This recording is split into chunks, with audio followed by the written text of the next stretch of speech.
ಕರ್ನಾಟಕ ತಮಿಳುನಾಡಿನ ಮಧ್ಯೆ ಮತ್ತೆ ಕಾವೇರಿ ಕದನ ಜೋರಾಗ್ತಾ ಇರುವಂತದ್ದು. ಮಳೆ ಇಲ್ಲದೆ ತೀವ್ರ ಬರಗಾಲ ಇದೆ, ಆದ್ರೂ ಕೂಡ ನೀರು ಕೊಡಬೇಕಂತೆ. ಯಾವ ರೀತಿಯಾದಂತ ನ್ಯಾಯ? ಇದೀಗ ಕರ್ನಾಟಕ ತಮಿಳುನಾಡಿನ ಮಧ್ಯೆ ಮತ್ತೆ ಕಾವೇರಿದ ಕದನ. ಮಳೆ ಇಲ್ಲದ ತೀವ್ರ ಬರಗಾಲದ ಪರಿಸ್ಥಿತಿಯನ್ನ ಎದುರಿಸ್ತಾ ಇರುವಂತದ್ದು ಕರ್ನಾಟಕ. ಮಳೆ ಇಲ್ಲದೆ ಸೊರಗಿ ನಿಂತಿದೆ ಕೆಆರ್ಎಸ್ ಜಲಾಶಯ. ಆದ್ರೆ ನಮಗೆ ನೀರು ಬೇಕೇ ಬೇಕು ಅಂತ ತಮಿಳಿಗರು ಖ್ಯಾತಿಯನ್ನ ತೆಗೆದಿದ್ದಾರೆ. ನಮಗೆ ನೀರಿಲ್ಲ ಕಣ್ರಿ, ನಿಮಗೆಲ್ಲಿಂದ ನೀರು ಕೊಡಬೇಕು? ಮಳೆ ಇಲ್ಲದೆ ಡ್ಯಾಂನಲ್ಲಿ ನೀರೇ ಇಲ್ಲ ಅಂತ ಹೇಳ್ತಿದ್ದಾರೆ ಕನ್ನಡಿಗರು. 3500 ಕ್ಯೂಸೆಕ್ನಂತೆ 15 ದಿನ ನೀರು ಹರಿಸಬೇಕಂತೆ. ಪ್ರಸ್ತುತ ಕೆಆರ್ಎಸ್ ಜಲಾಶಯದಲ್ಲಿ 91.94 ಕ್ಯೂಸೆಕ್ ಒಳಹರಿವು ಇದೆ.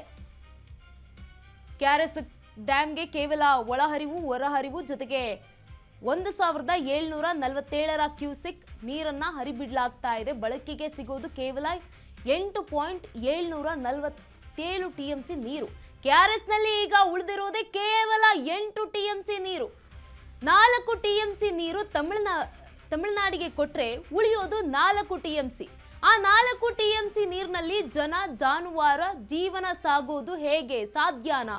ಕುಡಿಯುವ ನೀರಿಗೂ ಕೂಡ ಈಗ ಹಾಹಾಕಾರ ಎದುರಾಗುವ ಆತಂಕ ಎದುರಾಗ್ತಾ ಇದೆ. ತಮಿಳುನಾಡು ಅಂತಂದ್ರೆ ಖ್ಯಾತೆ ಅಂದ್ರೇನೆ ತಮಿಳುನಾಡು ಪ್ರಸಿದ್ಧ ಆಗ್ತಾ ಇರುವಂಥದ್ದು. ಕರ್ನಾಟಕ ತಮಿಳುನಾಡಿನ ಮಧ್ಯೆ ಮತ್ತೆ ಕಾವೇರಿದ ಕದನ. ಮಳೆ ಇಲ್ಲ ಅಂತಂದ್ರೂ ಕೂಡ ಕೇಳ್ತಾ ಇಲ್ಲ, ನೀರು ಕೊಡಿ ಅಂತ ಕೇಳ್ತಾ ಇದ್ದಾರೆ. ಹೇಗಾದ್ರೂ ಕೇಳೋದಕ್ಕೆ ಮನ್ಸು ಬರುತ್ತೋ ಗೊತ್ತಿಲ್ಲ. ಮಳೆ ಇಲ್ಲದೆ ಸೊರಗಿ ನಿಂತಿರುವಂಥದ್ದು ಕೆಆರ್ಎಸ್ನ ಜಲಾಶಯ. ಇನ್ನು ಡ್ಯಾಂಗಳ ಇಂದಿನ ಸ್ಥಿತಿಯನ್ನ ಗಮನಿಸ್ತಾ ಹೋಗೋದಾದ್ರೆ ಆಲ್ಮಟ್ಟಿ ಗರಿಷ್ಠ ಮಟ್ಟ 123. ನಾರಾಯಣಪುರ ಗರಿಷ್ಠ ಮಟ್ಟ 33.31 ಟಿಎಂಸಿ, ಇಂದಿನ ಮಟ್ಟ 31 ಟಿಎಂಸಿ ಇರುವಂಥದ್ದು. ಹಾರಂಗಿ ಗರಿಷ್ಠ ಮಟ್ಟ 8.50 ಟಿಎಂಸಿ, ಇಂದಿನ ಮಟ್ಟ 8.12 ಟಿಎಂಸಿ. ಕೆಆರ್ಎಸ್ನ ಗರಿಷ್ಠ ಮಟ್ಟ 49.45 ಟಿಎಂಸಿ, ಇಂದಿನ ಮಟ್ಟ 17 ಟಿಎಂಸಿ ಇರುವಂಥದ್ದು. ಲಿಂಗನಮಕ್ಕಿ ಜಲಾಶಯ ಗರಿಷ್ಠ ಮಟ್ಟ 151 ಟಿಎಂಸಿ, ಇಂದಿನ ಮಟ್ಟ 45 ಟಿಎಂಸಿ ಇರುವಂಥದ್ದು. ಕಬಿನಿ ಗರಿಷ್ಠ ಮಟ್ಟ 19 ಟಿಎಂಸಿ ಈಗ ಇರುವಂಥದ್ದು. Present 14 TMC. ತುಂಗಭದ್ರದಲ್ಲೂ ಕೂಡ 105 ಟಿಎಂಸಿ ಇರುವಂಥದ್ದು ಗರಿಷ್ಠ. ಆದರೆ ಈಗ ಉಳಿದಿರೋದು ಕೇವಲ 35. ಈ ರೀತಿಯಾಗಿ ಹಂತ ಹಂತವಾಗಿ ನಮ್ಮ ರಾಜ್ಯದಲ್ಲಿ ಇರುವಂತಹ ಡ್ಯಾಮ್ಗಳ ಪರಿಸ್ಥಿತಿ ಕೂಡ ಸರಿ ಇಲ್ಲ, ನೀರೇ ಇಲ್ಲ. ಆದರೂ ಕೂಡ ಕೇಳ್ತಾ ಇಲ್ಲ ತಮಿಳುನಾಡು ಸರ್ಕಾರ, ನೀರು ಕೊಡಿ ಅಂತ ಕೂಡ ಹೇಳ್ತಾ ಇರುವಂಥದ್ದು. ಇನ್ನ ಕರ್ನಾಟಕದ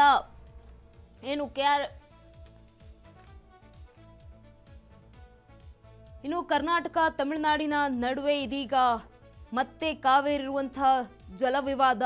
ಇತ್ತ ಮಳೆ ಇಲ್ಲ ಅಂತಂದ್ರೂ ಕೂಡ ಕಾವೇರಿ ನೀರು ಬೇಕು ಅಂತ ತಮಿಳಿಗರು ಖ್ಯಾತಿಯನ್ನ ತೆಗಿತಾ ಇದ್ದಾರೆ. ನಮ್ಮಲ್ಲೇ ಮಳೆ ಇಲ್ಲ, ನಿಮ್ಗೆ ಹೇಗೆ ಕೊಡಬೇಕು ಅನ್ನೋಂಥದ್ದು ಗೊತ್ತಾಗ್ತಾ ಇಲ್ಲ.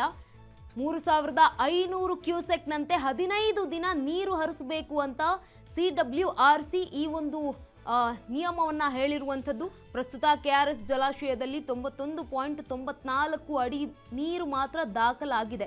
ಡ್ಯಾಂಗೆ ಕೇವಲ 2842 ಕ್ಯೂಸೆಕ್ ನೀರನ್ನು ಹರಿದು ಬರ್ತಾ ಇರುವಂಥದ್ದು. ಆದರೆ 1747 ಕ್ಯೂಸೆಕ್ ನೀರನ್ನ ಹೊರಬಿಡಲಾಗ್ತಾ ಇರುವಂಥದ್ದು. ಆದರೆ ಬಳಕೆಗೆ ಸಿಗೋದು ಕೇವಲ 8.747 ಟಿಎಂಸಿ ನೀರು.